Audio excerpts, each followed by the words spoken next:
Évangile de Jésus-Christ selon saint Jean, chapitre 3, versets 14 à 21.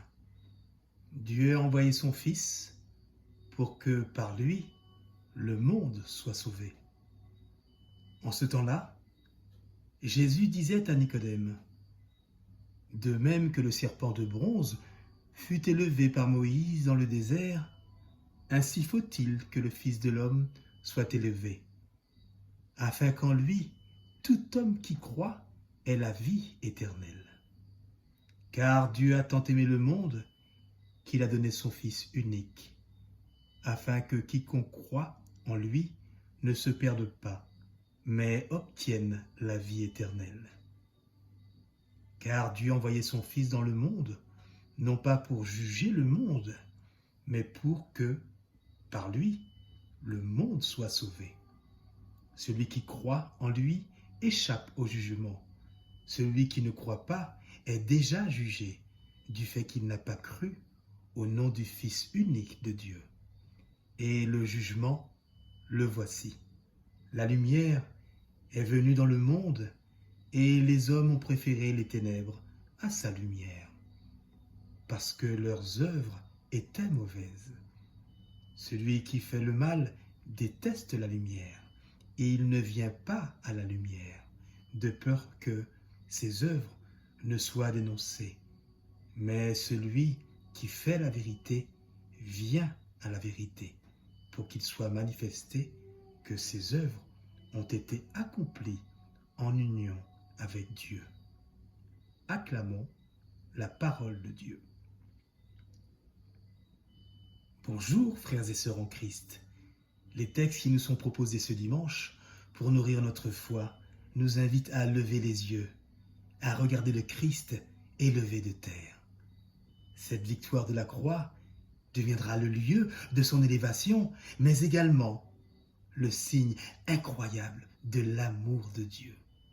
Seul, avec Jean et Marie, au pied de la croix, en Jean 19, nous sommes invités à regarder le crucifié, à regarder la croix et celui qui y est attaché pour y découvrir l'amour suprême de Dieu le Père. Bien-aimés du Seigneur, Dieu fait faire de nous un brasier d'amour. Il vient nous chercher dans notre misère, car nous sommes incapables de nous relever tout seuls. Alors, contemplant l'amour de celui qui nous aime jusqu'au point de se donner pour nous tous, pour toi et pour moi, celui qui les ont transpercés, nous rappelle Jean, chapitre 19, verset 37. De nos jours, comme de tout temps, je crois beaucoup sont tentés de regarder ce monde de manière pessimiste.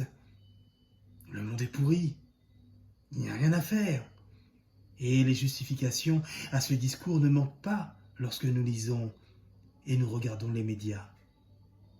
À longueur de colonne s'étalent les violences, les bassesses de toutes sortes, les dépravations morales, les égoïsmes collectifs et individuels.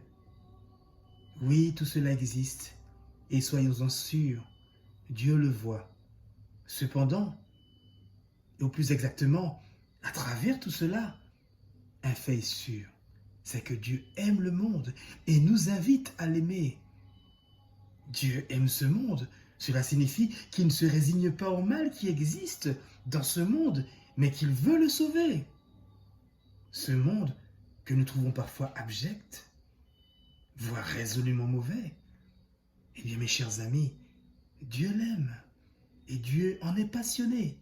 Il est passionné par sa création, certes inachevée, mais qu'il est en train de conduire avec notre collaboration jusqu'à sa perfection.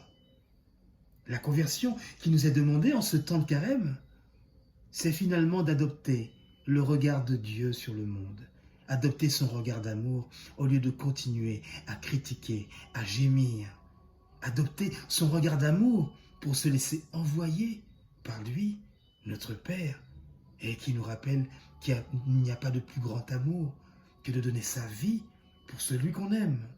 Extrait de Jean, chapitre 15, verset 13.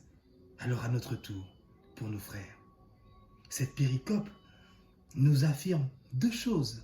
La première, c'est que Dieu veut sauver tous les hommes, car il les aime tous et ne condamne personne. Osez croire en un amour qui ne juge pas, qui ne condamne pas, mais qui appelle toujours à un mieux. Oh, nous demande une réelle conversion, ça c'est sûr. Et la deuxième réalité, elle est manifestée dans le texte et est la suivante.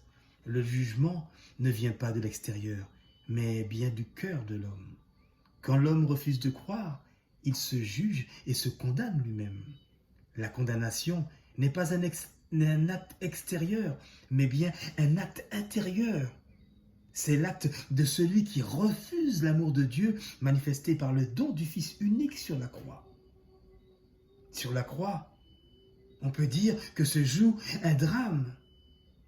Et ce qui semble perdu devient victorieux. Sur la croix, naît un amour nouveau. Sur la croix, naît un monde nouveau. Sur la croix, les ténèbres sont vaincues par l'amour. La condamnation ne fait pas partie du monde de Dieu. Elle est une réalité extérieure à Dieu et à son royaume. Celui qui refuse la lumière du face-à-face se condamne à vivre dans un monde où Dieu est absent, dans un monde mort, dans un monde sans vie éternelle. Le drame de l'incroyance, mes chers amis,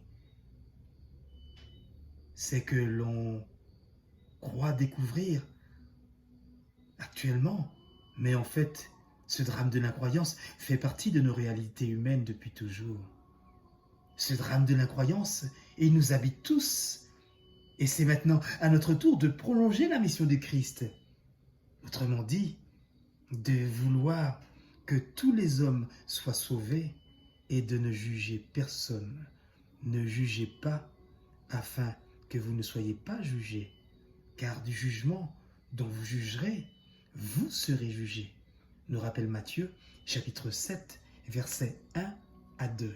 Qui juge son frère fait le contraire de l'action de Dieu. Il se coupe de la communion avec Dieu, qui a envoyé son Fils, non pas pour juger, mais pour sauver, nous rappelle l'Évangile aujourd'hui. Alors, qu'il nous soit donné de recevoir le Christ Jésus dans la puissance de l'Eucharistie et de laisser véritablement la puissance de la résurrection se mettre à l'œuvre en nous, afin que nous évitions de juger les autres et que nous aimions particulièrement ce monde et que nous puissions prier pour le salut de nos frères et sœurs. Amen et bon cheminement en carême.